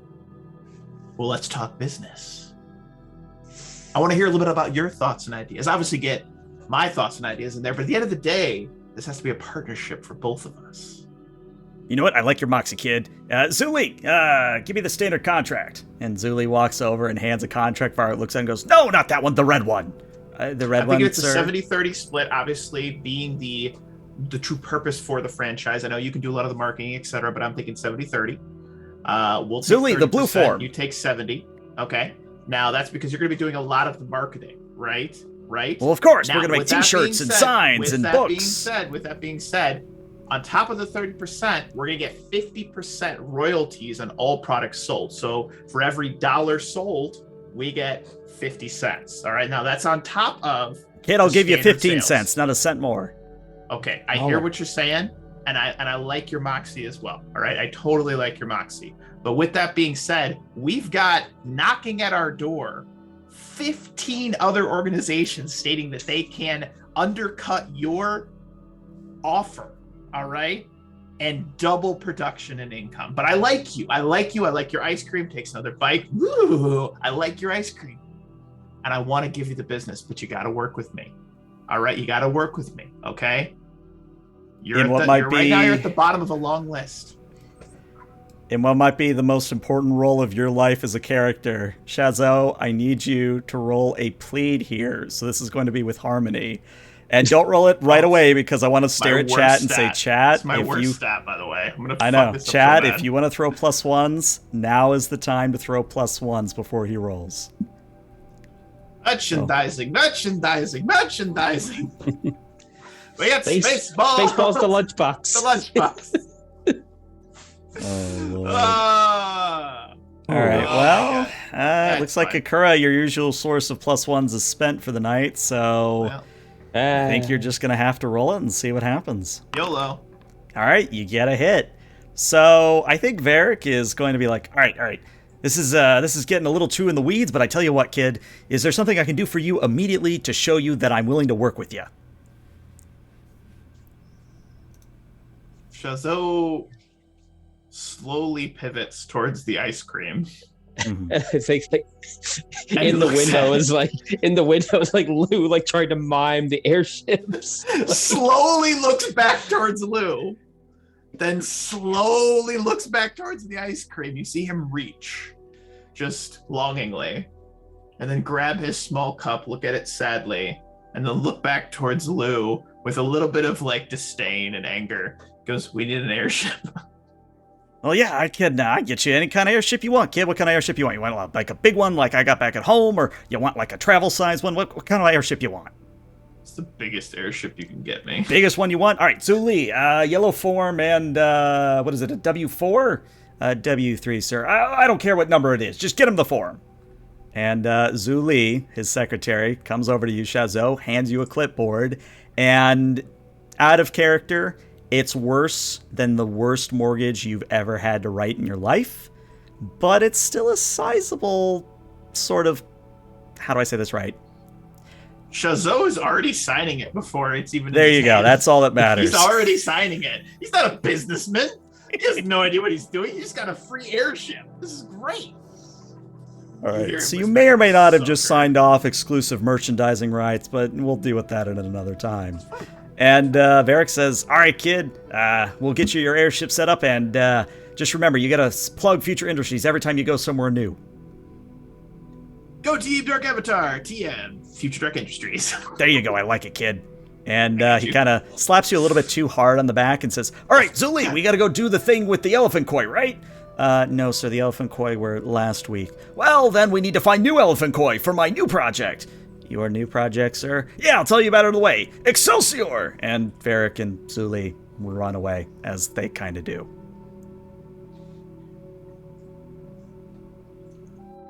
Sucker. Walks back outside with like a stack of forms, hands them to Ying, What? There? and then he goes, "Congratulations, merchandising."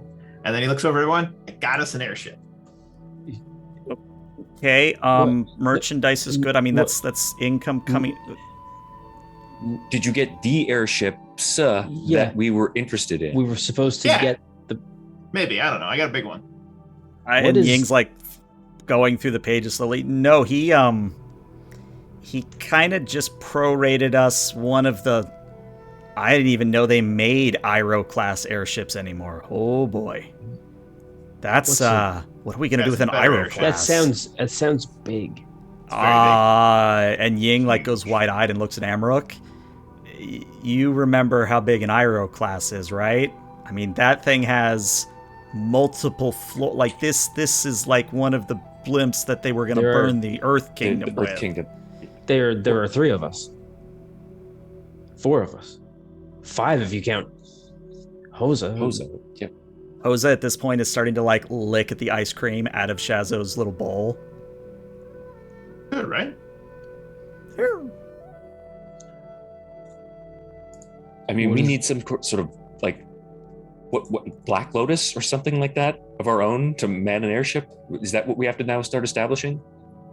No, what we need to start we'll- establishing But we'll is never a be able to. following. Yeah, but we'll never be able to get. Right now, our greatest advantage is to be able to move unseen, not to move impossibly to not be seen in the sky where we can't get away. If something bad happens, we plummet to the earth and a horrible fiery wreck and many. Well, no, actually, from what I remember, the Iroh class have a lot of cool safety features, and you can see that Ying is trying to do that thing where someone knows a lot about something and is deliberately restraining themselves from fangirling about it.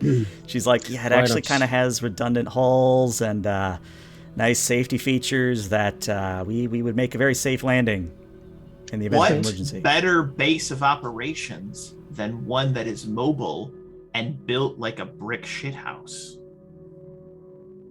That's So, disgusting.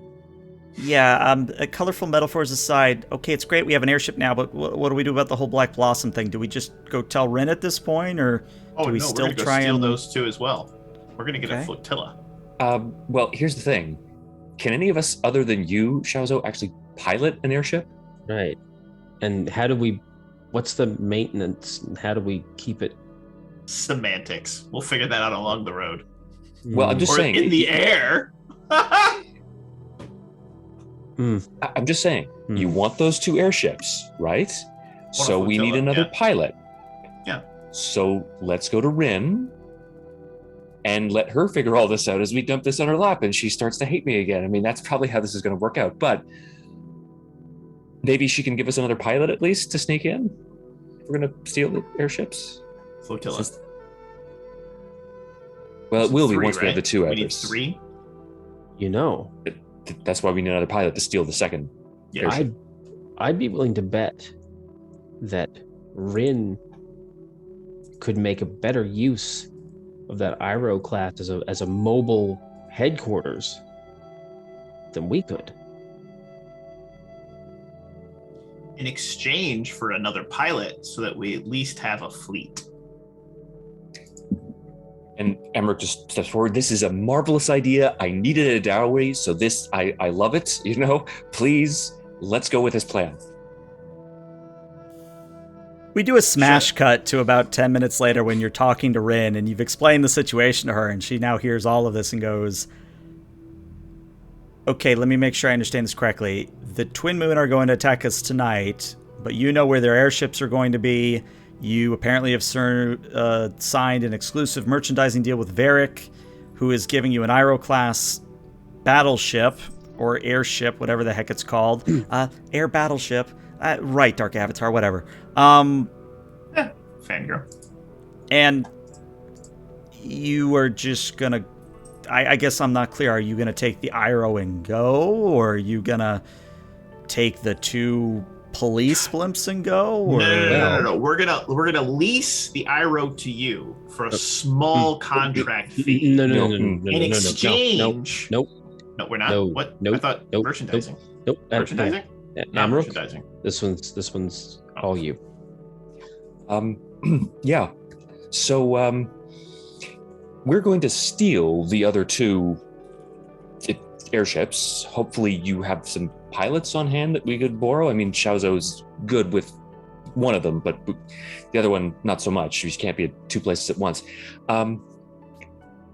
The Iroh class is, I guess, a repayment for the and she points to the sort of jewel-encrusted betrothal necklace and the lovely new journal that you got me. And Rin frowns for just a moment, and you're not sure if it's in anger or if it's in sorrow, but in a more neutral voice, she says, I kind of thought we'd have more time together, but if your mother's already coming out with this kind of an attack, Well, I mean, I guess there's no other way to say this. I mean, as much good as you could probably do here is your whole Team Dark Avatar thing. I think you probably should, I don't know, go elsewhere and disrupt her operations elsewhere, because it's hard for me to say this, but I think you're gonna have to leave Republic City unless you want to keep getting attacked. Which means I probably shouldn't take that Iroh class as much as I could really use it. I think you should keep the Iroh class. Well, what about the other two? Well, I mean, with what you've told me, I can get my guys over there and we can handle that whole situation tonight before the attack is launched, and worst case, we have ways to retreat and sort of shore up our defenses, but, and at this point, Rin looks directly at Amarok and locks eyes with you. This isn't your fight. I mean, it kind of is because you're opposing your mother, but this is between the triads. I can't ask you to get involved any further. Tryhards. I like that. You know what? I like that. That's what we're going to call him from now on. Nice.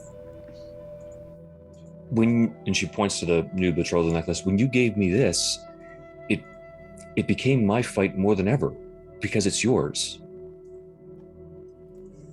At this point, I have to look at your balance here, because I need to... Okay, forgiveness in action.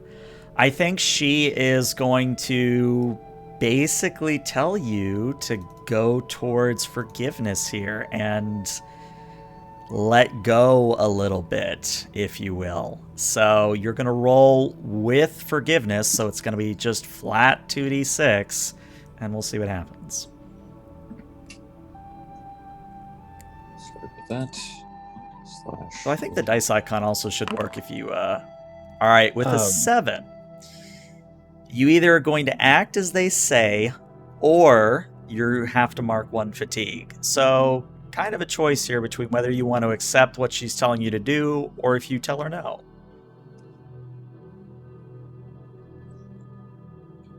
Yeah, I think that I will accept. And Emmerich just deflates a little bit. She says, "Are we going to be okay, though?" Oh, well, eventually we'll get married. I mean, I hope you didn't want, like, a big ceremony, but yeah, we'll get it done eventually, and it's not like I'm going to be leaving Republic City forever, so... And same goes to you, so just write me every once in a while. That's... I mean, I literally was without you for years. I think I can handle a few weeks and months. Shazo is currently flipping through Waterbending Wedding Weekly, www, and looks disappointed at the mention of a small wedding, and crumples it up and throws it in a trash can and crosses his arms. It was never about the pomp and circumstance, so I can do that. But yeah, letters regularly. There'll be effusive, there'll be poetry included, so be prepared for that. And this time, know that I am coming back. That's all that really matters to me. And she doesn't go in for a kiss this time, but she kind of holds out a hand for you to shake. Ooh, how formal. And it's reciprocated. Okay.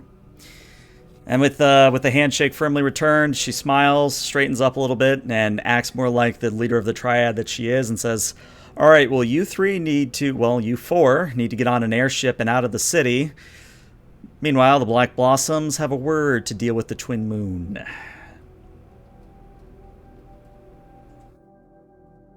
Go Team Dark Avatar! Whoosh. All right. And somewhat sullenly, Amruk just sort of trundles after him. As we exit, Game Master, I would Yes. like to make a narrative declaration that you see several of the triad wearing Go Team Dark Avatar shirts, and Shazo is counting a few bills. Okay. We're quick on the marketing. Yeah, very quick. I'd All like right. to Yes. have a word with Rin before we leave, though. Sure, what you got? Yeah, and Lou will just sort of linger and look at her and say, "I'm sorry about what I said to you before. I think we warranted. got off. I think we got off on the wrong foot, but when the time comes to finally bring down the Twin Moon, whether it's you or us, well, if it's you, we'll help you. If it's us, I hope you'll help us." Well, I can do this much for you. And she kind of reaches into the drawers of one of her desks and pulls out a map of the world and holds it out to you and says, "We only know so much about the Twin Moon, but we do know they're up to something near the North Pole recently. They've been moving a lot of manpower towards." And as you maybe reach out to take the map, she holds her grip on it as you take it and leans in and says, "I'm holding you personally responsible for Amaruk's safety. If she comes back missing an arm or leg, you're going to be missing double what she's missing." Do I make myself clear? And Lou will just sort of smile at her. It's not a malicious or defiant smile. It's a genuine smile, and he says, "Perfectly. Wonderful. Now get out of here. Go enjoy your new airship." I didn't want it." And he just turns and leaves. So our final scene is you all arrive at a absolutely absurdly large hangar, which inside is the Iroh-class air battleship, or I'll figure out a certain name for it, but it's basically a battleship. It's got like those turrets we see on the, the United Republic's Navy, where we see kind of channels to form firebending into long-range salvos. We see the sort of earthen discs ammo that can be bent up and used as kind of like shot puts kind of a thing. We see fonts and jugs of water that are kind of along the side, and it has everything any bender could ever want. But it is large. The airship itself is easily the size of, I'm trying to think of a good contemporary example in the Avatar universe that applies to the real world. Like I would say it's probably on the size of Air Temple Island. That's how big it is. So it is big. Is this thing like as big as like Ozai's? I would say, like, yeah, probably airship? as big as Ozai's, yeah. It's Damn. big. And of course, Varric is there with Zhu Li as he's walking you up to it and says, "All right, kids, I've already put in a whole month's worth of food. Not that I'm sure you'll need a month to go through it. And also fuel her up for you. And also put in some merchandise in the cargo hold because I'm going to hold you to that 25%. And Shoutout will hand him his cut of what he's already sold.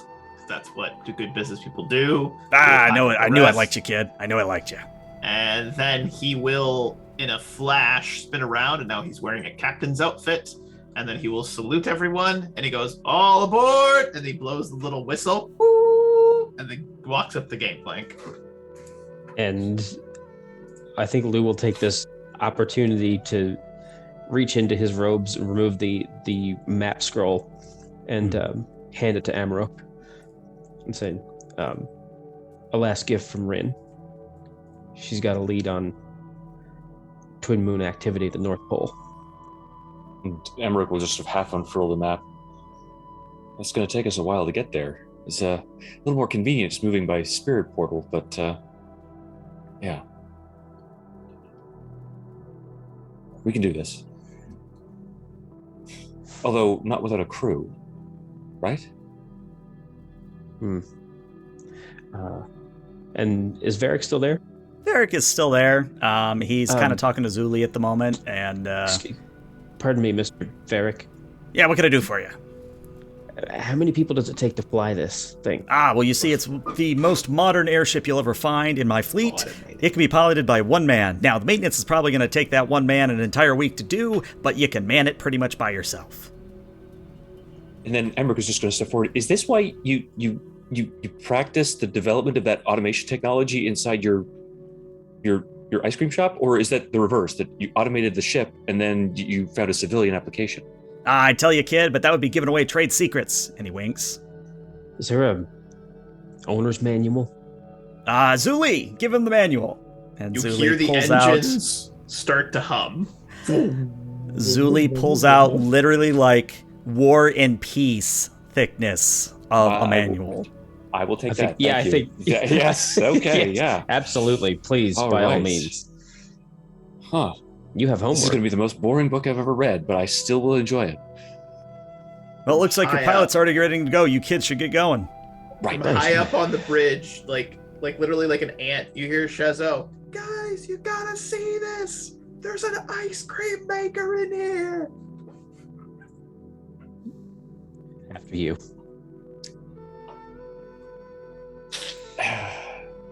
Shakes her head and walks in.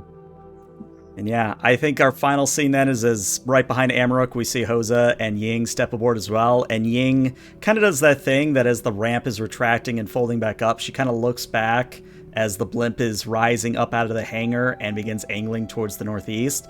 She kind of takes one look over Republic City and goes, "Man, I would really hate to have been trapped here for the next 2 seasons. That would have been really a bummer." And you all head off towards the northeast, towards the setting sun. And that's where we'll end tonight's session. So yeah, what did you guys think? I knew I was kind of leading you there with Varric, but I really like playing Varric. Varric's fun to play. Sure. No, that was hilarious.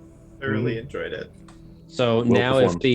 if the Republic City game now has to begin encountering these automated ice cream Oh, don't worry, they will. stalls. They will. Like the elephant koi I dropped there as part of the thing, that was theirs. Varric basically appropriated some elephant koi, and they made him return the elephant koi, but he also maybe paid them off a little bit, if you get my drift. But yeah. Enterprising individuals. Oh yeah. Oh yeah. No, Luna, no, you can't attack the microphone. We're not quite done. Hold on. Sorry, kidding. All right, let's do growth questions, and that's where we'll end the stream. So let's see. Did you learn something challenging, exciting, or complicated about the world? I mean, I can see an argument for yes, I suppose. Yeah, we learned that there's automated like machinery and like yeah, it's great. Did you stop a dangerous threat or solve a community problem? Yeah, you did. Did you guide a companion towards balance or end the session at your center? I think everybody but Shazo is at your center. I have a little off center. Yeah, so you don't get a yes there, but I think Lusong Shi and Amaruk do. All right, and then let me quickly go through your playbooks. So let me find them real quick here. All right, let's see. We'll start with the Idealist, because that's the one I flipped to. Your question, did you improve the lives of a community of average citizen or help an ordinary person with their problems? I leave it to your discretion whether you consider Rin to be an ordinary person. No, it was the now reformed criminal. Oh yeah. What was his name? I gotta scroll back up. Where is his he? name was Naros. Naros, yes. Okay, yeah, that's definitely a yes. Naros is definitely a yes. All right, Pillar, you're up next. Pillar, did you help a companion find a significant success with their issues, or lead the group in finding a significant collective success? Yeah. Yeah. Yeah, okay. All right. Yeah. And then the Hammer. Let's see. Hammer. I don't think you really did anything against your adversary, but what I would tell you, though, is that you at this point can change your adversary if you so wish. You know what? I feel like I've resolved my brother's issues for now. My dad's back. That's all good. I'm not like that angry at him anymore because I've come to peace with it. So I would like to change my adversary, and I would like to change it to, who are we fighting against right now? Not the Twin Moon. The Twin Moon. Moons. I'd like to change my adversary to it. Does it have to be an individual? I think technically it has to be an individual, but for all intents and purposes, I would let you do the entire Twin Moon if you so wished. Twin Moon, 100%. There it is. Yeah. Because it feels really weird to me that they make you choose one thing, because that sort of forces me as the game master to always have that one NPC keep showing up over and over again. And as much as I love Hanzo, and as much as I love having recurring villains, I don't want to have an Azula situation where it's just Azula comes over and we're not going to do that. Don't want it. All right, well, this is where I'm going to end the recording. So YouTube, thank you so much. And podcast listeners, we'll see you later.